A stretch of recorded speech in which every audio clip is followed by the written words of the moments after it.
Osmania యూనివర్సిటీలోని arts కళాశాల ఆవరణలో university ఐక్య విద్యార్థి సంఘాల ఆధ్వర్యంలో విలేకరుల సమావేశం నిర్వహించడం జరిగింది.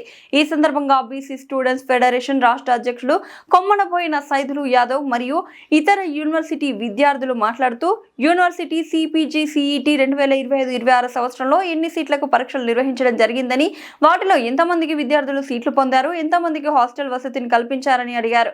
యూనివర్సిటీ అధికారులు తమ స్వార్థం, రాజకీయ ఆలోచనలతో హాస్టల్ వసతులలో వయో పరిమితి అనే కొత్త నిబంధనను వారు తయారు చేసిన కొత్త ఉస్మానియా యూనివర్సిటీ రాజ్యాంగం ద్వారా ప్రవేశపెట్టారు అని, సిపిజి సిఈటి ఎంట్రన్స్ పరీక్ష విధానంలో ప్రత్యేకమైన వయసు నిబంధన ఏమైనా నియమాలలో పెట్టారా, పెడితే ఎంత వయసు కలవారు మాత్రమే పరీక్షకు అర్హులు అని తెలిపారా అని వారు ప్రశ్నించడం జరిగింది. మరి పీజీ ఎంట్రన్స్లో అడ్మిషన్ ఉన్న ప్రతి విద్యార్థికి హాస్టల్ వసతి కల్పించకుండా మరి యూనివర్సిటీ యాజమాన్యము నిర్లక్ష్యం వహిస్తూ ఉన్నది. ఉస్మానియా యూనివర్సిటీలో అడుగుతూ ఉన్నా మరి చీఫ్ వార్డెన్ గారిని, ఆర్ట్స్ కాలేజ్ ప్రిన్సిపల్ గారిని, మేము కష్టపడి చదువుకొని యూనివర్సిటీలో అడ్మిషన్ పొందితే మీరు హాస్టల్ విషయం వచ్చేవరకల్లా ఎందుకు వయసు నిబంధన పెడుతున్నారో మీరు తెలియజేయాలి. ఉస్మానియా యూనివర్సిటీలో ప్రవేశం బతుకుందని అడుగుతూ ఉన్నాను. విద్యార్థి హక్కులను కాలరాస్తూ చేసిన నిందిత పోకడను మీరు వెంటనే ఆపేయాలని కోరుతా ఉన్నాను. హాస్టల్లో చదువుకోవడానికి వయసు నిబంధన విధానం కొత్త తీసుకొచ్చిన విధానం మీరు వెంబడే మానుకోవాలి. చదువుకోవడానికి వయసు సంబంధం లేదు, ఎప్పుడైనా చదువుకోవచ్చు, ఎవరైనా చదువుకోవచ్చు. దానికి వయసు నిబంధన వెతి చూపుతూ హాస్టల్లో వసతి ఇవ్వడం చాలా దుర్మార్గ విషయం. ఎందుకంటే తెలంగాణలో ఉన్న ఉమ్మడి 10 జిల్లాల నుంచి, నలుమూల గ్రామాల నుంచి, గ్రామీణ నేపథ్యం ఎంతోమంది ఎస్సీ ఎస్టీ బీసీ విద్యార్థులు యూనివర్సిటీ చదువుకోవడానికి వస్తూ ఉన్నారు. వాళ్ళు కష్టపడి పీజెంట్ రాసి ఇక్కడ సీటు పొందితే ఇక్కడ వచ్చే వరకల్లా మీరు వయసు నిబంధన పెట్టి హాస్టల్ చేయకపోవడం దుర్మార్గ విషయం. ఎక్కడ ప్రజాస్వామ్యం, ఎక్కడ రాజ్యాంగం? ನೀವು భారత రాజ్యాంగంలోనే ఎక్కడ కూడా విద్య చదువుకోవడానికి వయసు నిబంధన లేని విధానాన్ని ఉన్నది. మరి ఇక్కడ ఉస్మానియాలో సపరేట్ రాజ్యాంగం ఏర్పరచని అడుగుతా ఉన్నాను. చీఫ్ వార్డెన్ గారు, మరి ఆర్ట్స్ కాలేజ్ ప్రిన్సిపల్ గారు, మీ యొక్క వైఫల్యం వల్ల ఇదే ఆర్ట్స్ కాలేజ్లో పొలిటికల్ అడ్మినిస్ట్రేషన్ డిపార్ట్మెంట్లో 3 స్టూడెంట్స్ తీసుకెళ్ళిపోయిన సందర్భం. 108 సంవత్సరాల చరిత్ర ఉస్మానియా యూనివర్సిటీలో అసలు ఏం నడుస్తూ ఉన్నది? చదువుకునే విద్యార్థికి వయసు నిబంధన ఎక్కడిది? ఎవరు తీసుకొచ్చారు? ఏ రాజ్యాంగంలో ఉన్నది? మీకు తెలియజేయాలి. ఎందుకు అడ్మిషన్ మీద ప్రతి విద్యార్థికి ఆశ్రయిస్తే వాడు చదువుకుంటాడు. గ్రామీణ నేపథ్యం మీద వచ్చిన పిల్లలందరూ కూడా ఎస్సీలు, ఎస్టీలు, బీసీలు, వెనుకబడ్డ వర్గాలు ఇక్కడికి వచ్చి ప్రభుత్వ ఉద్యోగం కోసము కష్టపడి చదువుకుంటున్నా ఉన్నారు. లేకపోతే వాళ్ళు ప్రొఫెసర్ కావడం కోసం కష్టపడుతున్నారు. మీరు ఇక్కడ ఉన్నటువంటి హాస్టల్లో చాలా సమస్యలు ఉన్నాయి. హాస్టల్ అడ్మిషన్ పొందిన యూనివర్సిటీలో అడ్మిషన్ ప్రతి విద్యార్థికి హాస్టల్ వసతి కల్పించాలని డిమాండ్ చేస్తూ ఉన్నాం. మీరు ఏదైతే నిబంధన పెట్టిలో నిబంధన తొలగించాలి. ఇది ఎక్కడ నిబంధన మాకు ఒక క్లారిటీ వాళ్ళు కొడతా ఉన్నాం. మీరు యూనివర్సిటీలో కొత్త రాజ్యాంగం అమలు చేస్తామని అడుగుతా ఉన్నాను. అరే కష్టపడి చదువుకొని పైకి వచ్చి యూనివర్సిటీలో సీటు కొంటే మాకు వచ్చిన వారికి ఇక్కడ హాస్టల్ ఇవ్వడానికి ఇబ్బంది ఉంది. మీకు రాజకీయాలు చేస్తున్నారు, విద్యాసంఘాలు మాట్లాడుతున్నారు. ప్రజాస్వామ్యంలో భావస్వేచ్ఛ ప్రకటన ఎవరికే ఉంటుంది. ఆర్టికల్ 19 ప్రకారం రాజ్యాంగం కల్పించింది. మాట్లాడతాము, కొట్లాడతాము. ఉస్మానియా యూనివర్సిటీ అనేది తెలంగాణ దిక్సూచి. ఇక్కడ గతంలో ఈరోజు మంచి స్థానంలో కూర్చున్న వ్యక్తులు కూడా, ప్రొఫెసర్ కూడా మాట్లాడారు ప్రతిపక్షినప్పుడు. మరి మీరు రాజకీయాలు చేసినప్పుడు ఇక్కడ సమస్య మీద, విద్యార్థి సమస్య మీద, ప్రజాస్వామ్య హక్కుల కోసం కొట్లాడే విద్యార్థి హక్కులకు మరి వాళ్ళకు స్థానం లేదని అడుగుతా ఉన్నాను. ఖచ్చితంగా వెంటనే ఎవరైతే యూనివర్సిటీలో అడ్మిషన్ పొందిన విద్యార్థులకు వెంటనే హాస్టల్స్ కల్పించాలి. వయోపరిమితి విధానం ఎత్తివేయాలి. లేకపోతే తీవ్రంగా ఖండిస్తూ ఉన్నాం. రాబోయే కాలంలో తీవ్ర ఉద్యమాలు చేస్తామని ప్రధానంగా డిమాండ్ చేస్తూ ఉన్నాం. ఇదే ఆర్ట్స్ కాలేజీలో సీటు పొందిన విద్యార్థులు హాస్టల్ వసతి లేక సీటు కాన్సెస్గా పరిస్థితి ఏర్పడుతున్నది. మీరు ఉస్మానియా యూనివర్సిటీ ప్రమాణాలు పెంచుతున్నారా, తగ్గిస్తామని అడుగుతా ఉన్నాను. ఎవరి కోసం? విద్యార్థుల సంఖ్య తగ్గించి ఉస్మానియా యూనివర్సిటీ ప్రమాణాలు తగ్గించే విధంగా మీరు ఆలోచన చేస్తూ ఉన్నారా? చాలా సమస్యలు ఉన్నాయి. హాస్టల్లో విద్యార్థులకు నాణ్యమైన భోజనం అందిస్తలేరు, నాణ్యమైన సౌకర్యాలు లేవు. ఒక పిల్లవాడు చదువుకోవాలంటే నాణ్యమైన వసతులు ఇక్కడ. దాని మీద పరిష్కారం చేయండి. ఎంతసేపు నా విద్యార్థి హక్కులు కావాల్సిన విధంగా ప్రవర్తిస్తూ ఉన్నారు. మీరు అమలు చేయండి. మేము అదేవిధంగా అటెండెన్స్ బేస్తోని arts college principal Kasim sir మంచి ప్రధాన పెట్టరు, మేము స్వాగతిస్తూ ఉన్నాం. కానీ అటెండెన్స్ విధానం అనేది యూత్ నిబంధన ఉండొచ్చు, కావచ్చు కాక, కానీ గ్రామీణ విద్యార్థులంతా కూడా ఎస్సీ ఎస్టీ బీసీలు ఇక్కడ వచ్చిన ప్రభుత్వ ఉద్యోగాలు ప్రిపేర్ అవుతూ ఉన్నారు. వాళ్ళ సమానంగా క్లాస్కి వస్తూ ఉన్నారు. మీరు దాన్ని నిబంధన పెట్టుకొని పర్సెంటేజ్ విధానం తగ్గించడానికి ప్రధానం కొడతా ఉన్నాం. విద్యార్థుల్ని 70% అటెండెన్స్ పేరుతో మానసికంగా వేధిస్తూ ఉన్నారు.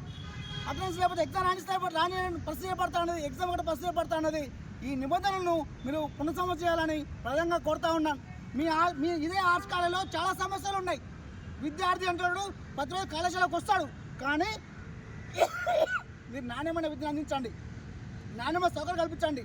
ఇవ్వండి, ప్రశ్నించే విద్యార్థికి ఫెలోషిప్లు ఇవ్వండి, ప్రతి విద్యార్థికి ల్యాప్టాప్ ఇవ్వండి.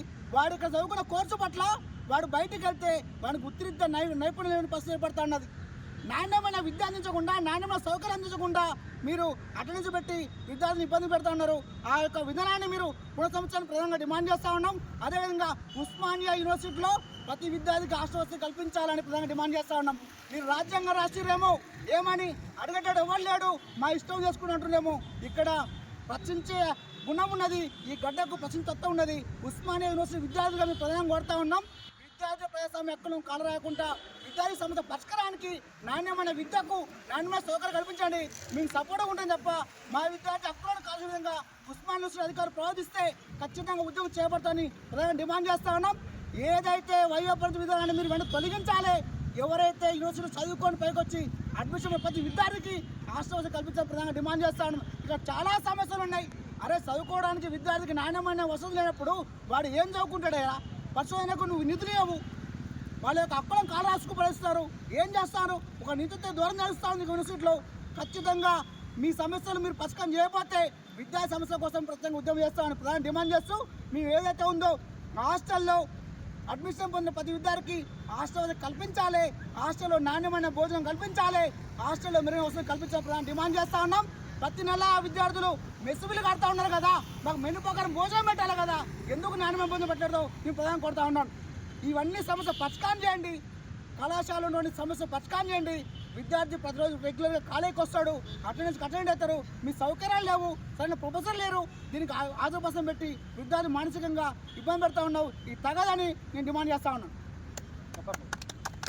2000 ఉస్మానియా యూనివర్సిటీలో 2025-26 సంవత్సరాల ఆఖరికి సంబంధించి మరి యూనివర్సిటీలో అడ్మిషన్ పొందిన విద్యార్థులకు వెంటనే హాస్టల్ వసతి కల్పించాలని ఈరోజు ఉస్మానియా యూనివర్సిటీ అన్ని విద్యాసంఘ ఆధ్వర్యంలో మరి మేము ధర్నా చేయడం జరుగుతూ ఉంది. ఈ కార్యక్రమాన్ని ఉద్దేశించి పొలిటికల్ సైన్స్ విద్యార్థి నాయకుడు ఆవుల శ్రీధర్ మనం కొడతా ఉన్నాం. నా పేరు Sridhar, department of political science Osmania university. ఈరోజు హాస్టల్స్లో ఎన్నో ప్రాబ్లమ్స్ స్టూడెంట్స్ ఫేస్ చేస్తున్నారు. దీనికి కారణం failure of the hostel management, failure of the college management and also the failure of the whole Osmania university management. ఈరోజు ఎడ్యుకేషన్ చదువుకోవడానికి అనేది మనకు లిమిట్ లేదు. ఈరోజు ఒక ఏజ్ లిమిట్ అనేది తీసుకొచ్చి ఈరోజు కొంతమంది అడ్మిషన్ ఉన్నటువంటి విద్యార్థులకి హాస్టల్ ఇవ్వకుండా వాళ్ళు ఎన్నో ఇబ్బందులకు గురి చేసేటువంటి ఈ మేనేజ్మెంట్ ఏదో దీన్ని మేము తీవ్రంగా ఖండిస్తూ ఉన్నాము. అంతేకాకుండా ఈరోజు దోమలతో ఎంతోమంది విద్యార్థులు అస్వస్థతకు గురవుతున్నా కూడా ఈరోజు దోమల మంది కానీ దానికి సంబంధించిన చర్యలు కూడా ఇప్పటికీ కూడా తీసుకోకుండా ఈ యొక్క వేదనకు గురి చేస్తున్న హాస్టల్ యజమాని తీవ్రంగా దాన్ని ఖండిస్తూ ఉన్నాం. ఈరోజు అనేక సమస్యలు ఉన్నాయి, కానీ హాస్టల్ మేనేజ్మెంట్ కూడా ఏ రోజు కూడా విద్యార్థి దగ్గరకు వచ్చి విద్యార్థి సమస్యలు పరిష్కరించాలని ముందుకు రాలేదు. అంతేకాకుండా ఈరోజు చూసుకుంటే ఫస్ట్ ఇయర్ వాళ్ళు ఎవరైతే ఉన్నారో వాళ్ళకి కాలేజ్ ఒకప్పుడు స్టార్ట్ అయింది, కానీ హాస్టల్లో అడ్మిషన్ అప్పుడు ఇవ్వడం జరిగింది. సో ఈ 10-15 డేస్ వాళ్ళకి ఏదైతే గ్యాప్ ఉన్నదో ఆ యొక్క గ్యాప్ని అటెండెన్స్లో కవర్ చేయాలి. కానీ కవర్ చేయకుండా ఈరోజు 75% అనేటువంటి ఒక రూల్ని తీసుకొచ్చి వాళ్ళందరినీ కవర్ చేయకుండా వాళ్ళందరూ తీవ్ర ఇబ్బందికి గురి చేస్తుంది. ఈ 15 డేస్ వల్ల వాళ్ళు నష్టపోయినటువంటి ఏ అటెండెన్స్ ఉందో దాన్ని క్యాలిక్యులేట్ చేసి తక్షణమే ఎవరికైతే ఎగ్జామ్ ఫీ పేమెంట్ రావట్లేదు వాళ్ళందరికీ కూడా ఎగ్జామ్ ఫీ పేమెంట్ కల్పించి ఈ సెమ్కి వాళ్ళందరూ కూడా ఎలిజిబుల్ చేయాల్సిన మీకు కోరుతాను. ఎందుకంటే మీరు చేసినటువంటి ప్రాబ్లమ్స్ని మీరు సాల్వ్ చేయాలి. అంతేకాకుండా ఈ యొక్క విద్యార్థులను ఫేస్ చేయమని కూడా ఇది మీరు చేసినటువంటి నిర్లక్ష్యం అని కూడా మీకు తెలియజేస్తున్నాము. ఎందుకంటే మీరు హాస్టల్ని సరిగ్గా మెయింటైన్ చేయకుండా, మీరు స్టూడెంట్స్ని కోఆర్డినేట్ చేయకుండా, మీరు కాలేజ్తోని ఒక కోఆర్డినేషన్ లేకుండా, అంటే hostel management separate, college management ఇక్కడ ఏమన్నా రెండు సపరేట్ కాలేజ్ ఏమైనా నడిపిస్తున్నారా? ఇదంతా కూడా ఓయూ వింగ్కి వస్తున్నప్పుడు మీ రెండు ఎందుకు కోఆర్డినేట్ ఒకసారి స్టార్ట్ చేయట్లేదు? ఇప్పుడు సిపీ గేట్ పెడతారు, సిపీ గేట్ వచ్చేసి జూన్లో ఎప్పుడో పెడతారు. మాకు క్లాసెస్ వచ్చేసి నవంబర్ నుంచి స్టార్ట్ అవుతాయి. మళ్ళీ ఇప్పుడు హాల్మేకి వచ్చేసి 3 months ముందు జరుపుతున్నారు. మీరు ఇన్ కేస్ మీరు ఎర్లీగా స్టార్ట్ చేయాలి, అకాడమిక్ ఎర్లీగా మీకు చేయాలి అనుకుంటే సిబిగేట్ ఎగ్జామ్ ముందుకు జరపండి. అంతేకాకుండా ఈ హాస్టల్స్ కానీ అవన్నీ కూడా జూన్ జూలైలో స్టార్ట్ పెట్టండి, అకాడమిక్ కూడా జూన్ జూలైలో ఎండ్ అయిపోతుంది. అంతేగాని నవంబర్లో క్లాసెస్ స్టార్ట్ పెట్టినప్పుడు నవంబర్లో నేనైతే అంతేగాని ఈరోజు విద్యార్థులకు అన్యాయం చేసేటువంటి ప్రక్రియ కూడా కాలేజ్ చేయడం జరుగుతుంది. ఏదంటే మాకు నవంబర్లో క్లాసెస్ స్టార్ట్ అయినప్పుడు మాకు నవంబర్లోనే ఎండ్ కావాలి, కానీ ఇప్పుడు ఆల్మేనికి ముందు జరిపి 3 months ప్రతి ఒక్క విద్యార్థి కూడా నష్టం చేసేటువంటి ప్రయత్నము ఈ కాలేజ్ యాజమాన్యం చేసింది. దీన్ని మేము తీవ్రంగా ఖండిస్తూ ఉన్నాము.